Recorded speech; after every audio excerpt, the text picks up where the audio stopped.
Enseignement biblique. Introduction à la notion de virginité d'après la Bible.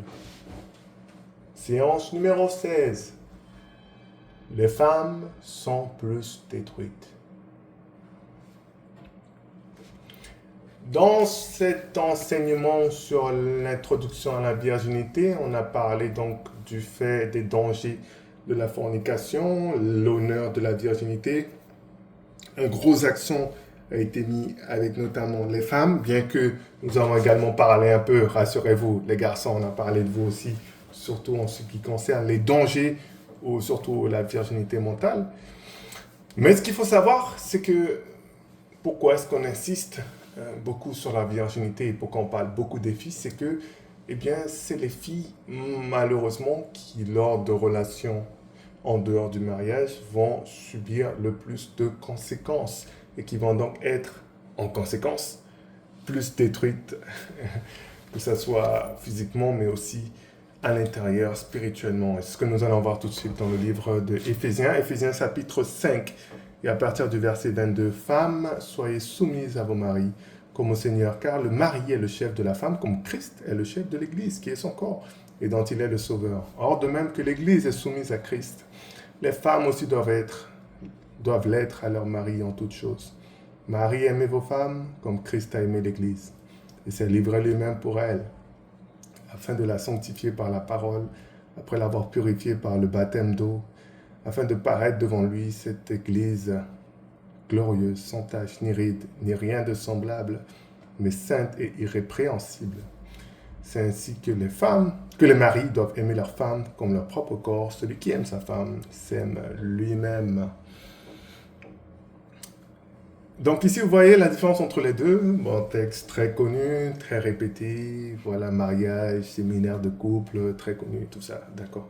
Mais il y a des choses qu'il faut bien dire et qu'on n'en parle peut-être pas assez encore, bien que je l'entends un peu quand même. Mais vous voyez bien la différence, c'est qu'ici, la femme doit être soumise à l'homme, ok? Mais l'homme doit aimer sa femme. On applique toujours ça comme ça, voilà. Mais on peut aussi parler dans l'autre sens. Si on dit à la femme que femme, soumets-toi à l'homme, et on dit à l'homme aime ta femme, c'est que peut-être que la femme, elle a du mal à se soumettre, ça on est d'accord, et que l'homme a du mal à aimer. Mais ça veut aussi dire que la femme, en faisant, je ne sais pas si on peut appeler ça une sorte de contraposé pour ceux qui ont fait un peu les mathématiques, les amoureux des maths là, contraposé, ça veut peut-être dire que la femme a une facilité à aimer et l'homme a une facilité à suivre les ordres. Et c'est ce point-là ici que je vais accentuer, que les femmes ont une facilité à aimer. Dieu n'a pas besoin de dire ou de répéter à plusieurs reprises, femme, aime ton mari. Il y a quelque chose en la femme qui fait que naturellement, elle va être attachée à son mari. Alors, je crois que ceci s'accentue, s'amplifie lorsqu'elle a ce rapport physique avec lui. Là, il y a beaucoup de choses dans son cerveau, dans son corps. C'est ça, il y a tout qui est activé et la femme s'attache, elle s'agrippe encore plus à cet homme. Elle l'aime. Alors qu'il n'y a pas forcément ça de l'autre côté chez l'homme. Voilà, c'est pour ça que Dieu doit dire, hé homme, aime ta femme. Toujours drôle, hein, tu te dis, c'est lui qui s'est marié avec elle, c'est lui qui l'a choisie, c'est lui qui l'a trouvée belle. Et on doit lui dire, hé homme, en fait, aime ta femme, hein, tu dois l'aimer, aime-la.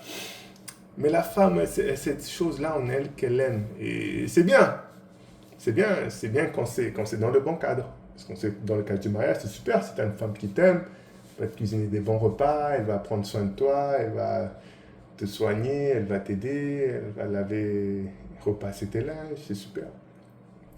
Mais quand c'est en dehors du mariage, notamment dans la fornication, et bien quand l'homme la rejette et qu'elle l'aime ou elle s'était attachée à lui,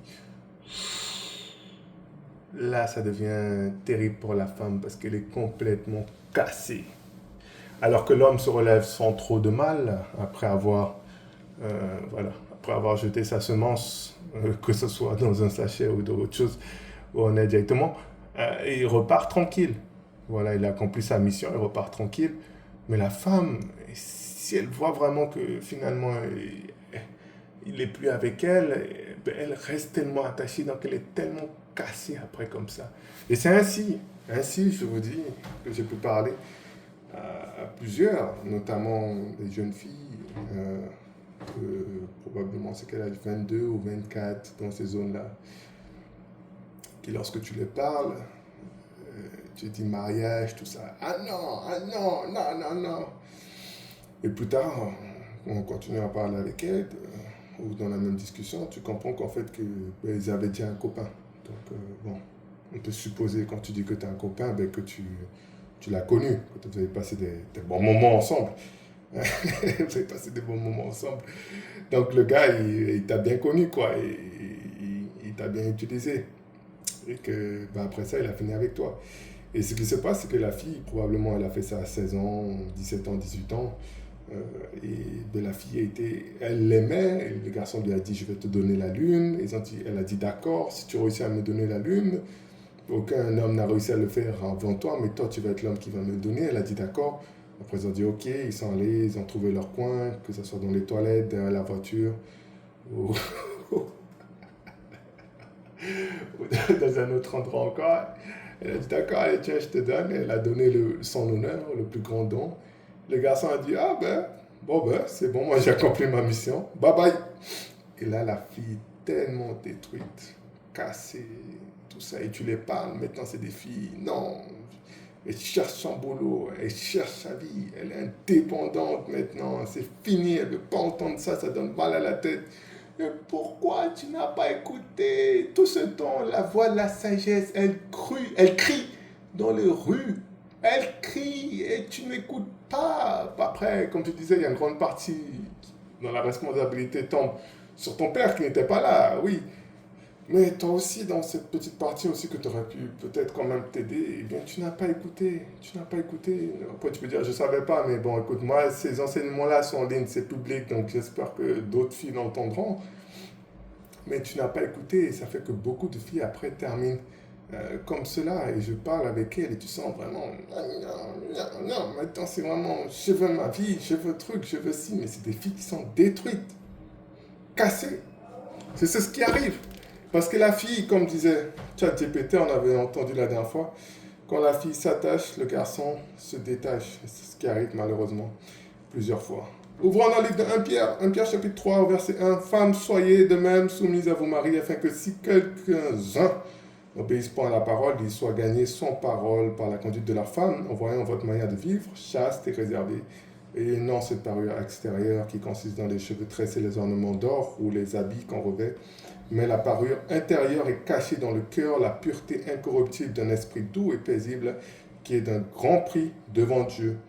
Ainsi se paraît autrefois les saintes femmes qui espéraient en Dieu, soumises à leur mari, comme Sarah qui obéissait à Abraham et l'appelait son Seigneur. C'est d'elle que vous êtes devenues les filles, en faisant ce qui est bien, sans vous laisser troubler par aucune crainte. Verset 7, c'est là qui nous intéresse. Marie, montrez à votre tour de la sagesse dans vos rapports avec vos femmes, comme avec un sexe plus faible. Honorez-les comme devant aussi héritiers avec vous de la grâce de la vie, qu'ils soient ainsi afin que rien ne vienne faire obstacle à vos prières. Ici, on parle d'un sexe plus faible. Les femmes sont fragiles. Hein? L'homme peut encaisser les chocs, tu vois, il peut encaisser, mais la femme cassée, brisée. Moi, je vous parle d'honneur. Je vous parle de préserve ta fille. Garde-la pour le mariage. Oh non, laisse-la indépendante, laisse-la trouver sa vie, laisse-la truc. Ici, on parle d'un sexe faible. Hein, c'est bien ce qu'il est écrit. Un sexe plus faible, pardon. Sexe plus faible, attention. Sexe plus faible. Et toi, non, tu la laisses aller, laisse-la aller, il faut qu'elle trouve l'argent, qu'elle trouve si. Elle va tomber dans la tentation d'un garçon qui va simplement mettre la main sur son épaule, commencer à caresser, commencer à faire ci, et c'est bon, bam, elle va tomber, elle ne va pas pouvoir résister. Hein?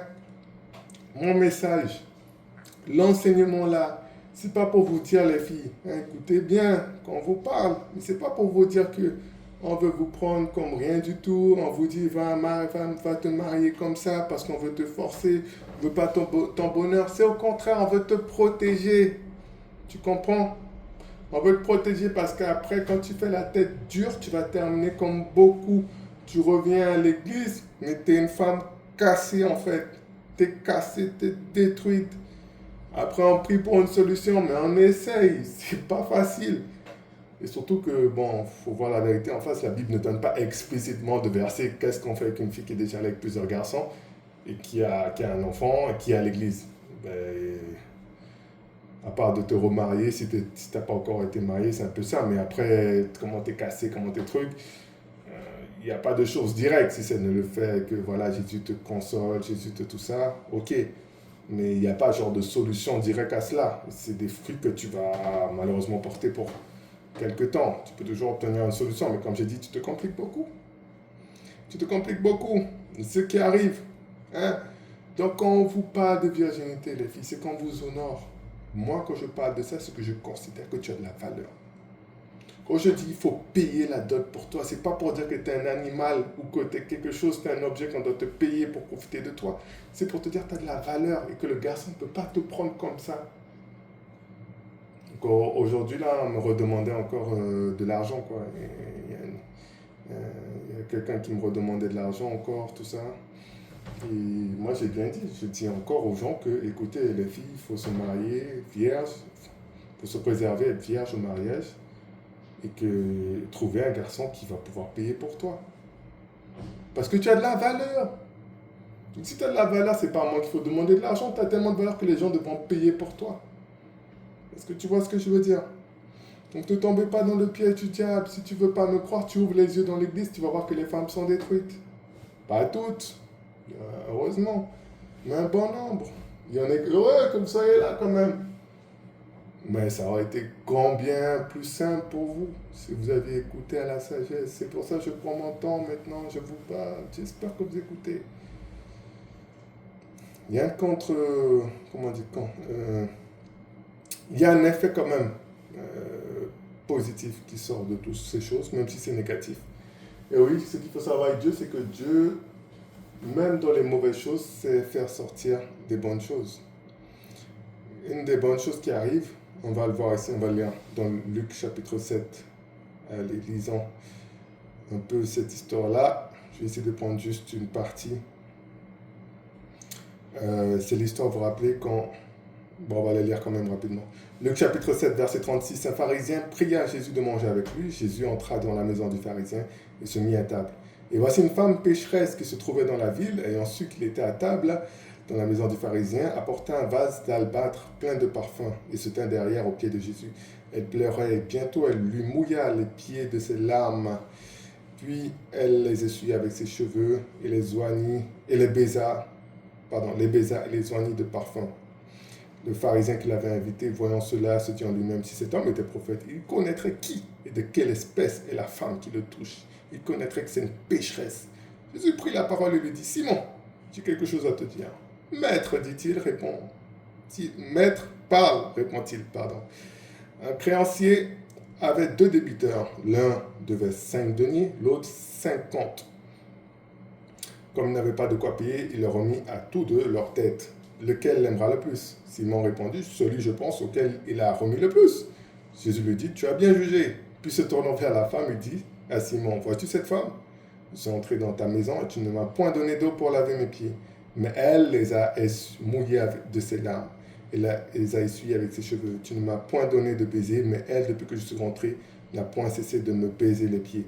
Tu ne m'as point versé d'huile sur ma tête, mais elle a versé du parfum sur mes pieds.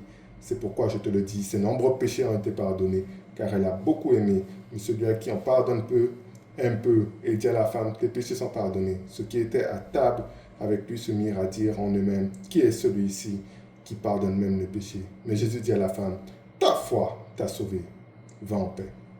Donc la chose positive quand même qui sort de toutes ces choses, c'est qu'à force que les filles sont tellement dans ce genre de péché-là, plusieurs garçons, tout ça, et que peut-être des garçons ne font pas forcément, ou ne vont pas aussi loin, mais ça fait qu'une fois qu'elles sont détruites, qu'elles sont trucs, vous connaissez l'histoire du fils prodigue, elles retournent vers Jésus-Christ, elles comprennent un peu plus quand même le pardon qu'elles ont pu recevoir, et sont quand même encore plus ouverts à Jésus, et ça fait qu'à la fin, on a donc des gens qui sont encore plus consacrés au Seigneur. Oui, c'est ça. Et ça fait pourquoi tu as beaucoup de femmes après, que tu vois à l'église, et qui prient, et qui font des bonnes choses, alors que les hommes... les hommes, les hommes, parfois, tu les cherches, tu vois.